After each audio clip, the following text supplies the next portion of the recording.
All I right. know you want to go out and have sex and have fun, but 1 million sexually transmitted infections or STIs are acquired every day, and some are super sketchy. Hello, this is Dr. Theodora Elvira Wee. I am an STI physician and I'm passionate about preventing and controlling sexually transmitted infection. It isn't like before. The doctor gave you a shot or a pill and boom, you're on your way. Now, some infections are resistant to the medicines that we use to treat them. For example, have you heard about super gonorrhea? The only thing super about that is that it's super hard to treat.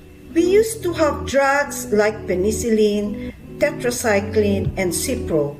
But now, all of the 87 million gonorrhea cases each year are resistant to one or all of them. The very last effective drug we have is ceftriaxone, and it's also becoming less effective against gonorrhea. And that's it. Without new antibiotic, we have new easy treatment options. Go have fun, but be safe. Use a condom. Get tested regularly. If you think you have an STI, please don't self-medicate. See a healthcare professional that can give you the right medicine that will work.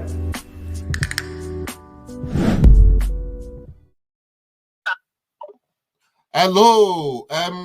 Right now we're trying to connect our guest and my colleague. I think I'm really sure because the most people concerned about this sexual health education is our developing world community, and the first approach is to get the right network and the right community. And now I'm dealing with the real grassroots. I'm not dealing with those who have this money, those who have this technology, those who are the most powerful people. I'm dealing with the grassroots, those who have the right answer and the right question. So connecting partnership is the major ladder that we are climbing right now. I know we'll get there. I'm just going to call our guests on audio and see, because definitely we need to ask questions. That is very important, that we must get through.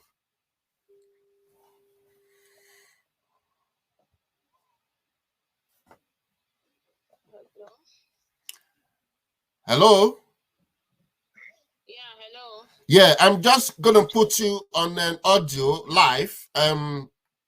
So, because I'm not powerful enough to connect you on face to face. So maybe next time I will be able to do that. Right now, guys, we are going to be speaking with Ambassador Queen Blessing.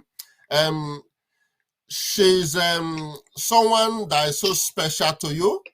When you look at the screen right now, what we have there is a founder, president of Queen Blessing Foundation. She's also the vice president of Association of Movie Producer in Nigeria. So, however, when we look at the international community, we're going to ask her some profile that she's going to be shocked who we think she are in our community. So first, Ambassador Queen Blessing, are you hearing us? Yes, I can hear you loud and clear. Viewers, I hope you can hear her clearly. Right now, we have question for you that the viewers want to find out because of your position in Nigeria community.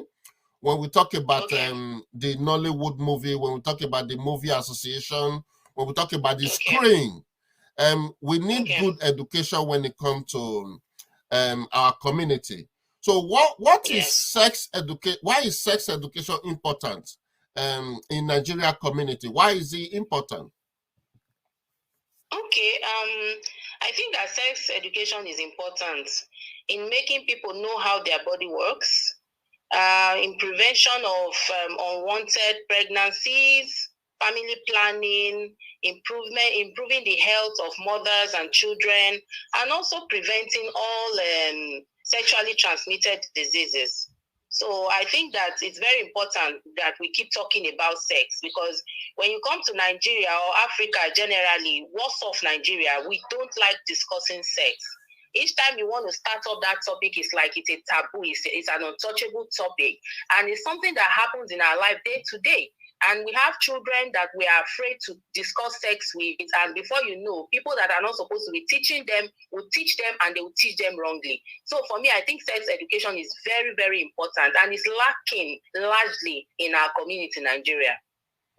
Wow. I think on the screen right now, someone just asked, what grade in Nigeria school you think is important to start teaching sex education?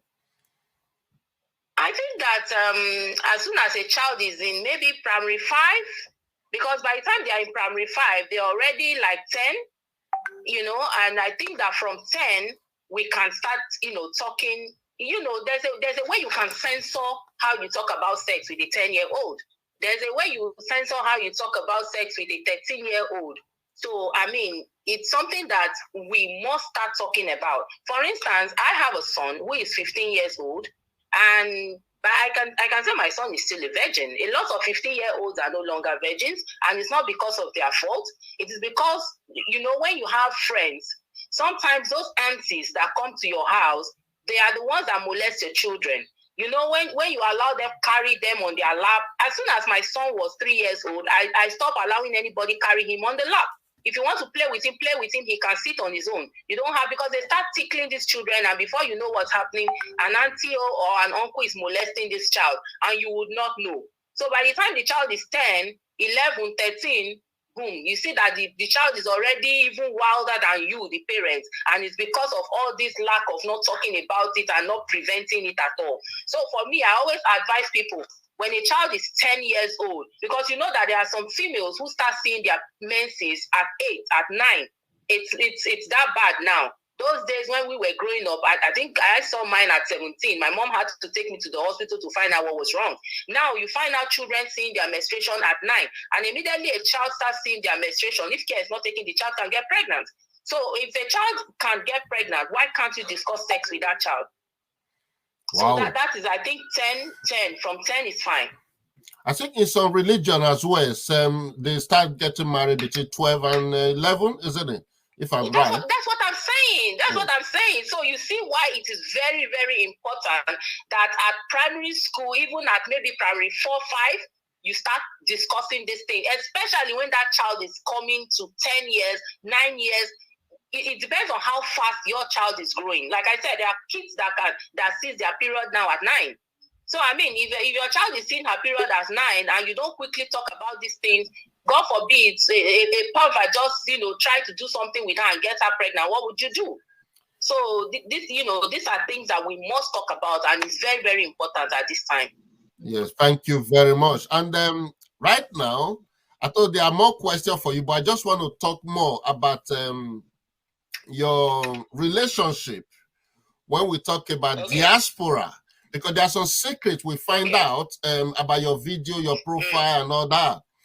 Viewers, if you are watching us first time, we are talking to Ambassador Queen Blessing. Right now, we have changed the profile with international community. We see her as human rights advocate and compassionate activity with diaspora couples and those disadvantaged in relationship. So right now, my question to you in regard to the way we describe you, what is the major issue affecting African relationship and marriage in diaspora community? Because I know lots of them are contacting you. Yes, they are. In fact, a lot of the cases I have treated are all in diaspora. I can tell you that the cases in Nigeria are not much at all. maybe because, it's kind of difficult for people out here to open up to another person, especially someone they don't really know in person, their problem. But when it comes to diaspora, you are widely read, you are widely traveled, you've seen so much, and you know that it doesn't mean whether you see this person face to face, it doesn't mean whether you know this person, you can actually seek for help. So I think that's where maybe the reason why I get more diaspora people. And I think that the reason why marriages are not really surviving, when it moved from Nigeria to diaspora, it's because of cultural differences, language, extended families, ignorance, illiteracy, and religion. Okay, I'll take it from cultural differences. Number one, you know that in Africa, we believe that a man is our head, and a man can shout at you, a man can do anything. In fact, there's a lot of women that are in abusive marriages. They are not talking about it. When you see them with bruises, they will tell you they fell down from the bathroom. Until one day, they will just hit them and they will die.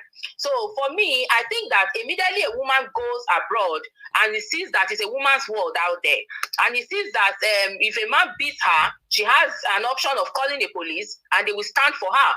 And she has an option of doing so many things, and if she decides to go her way, the property is shared into equal parts. And if you have children, you take more, and the man keep paying child support.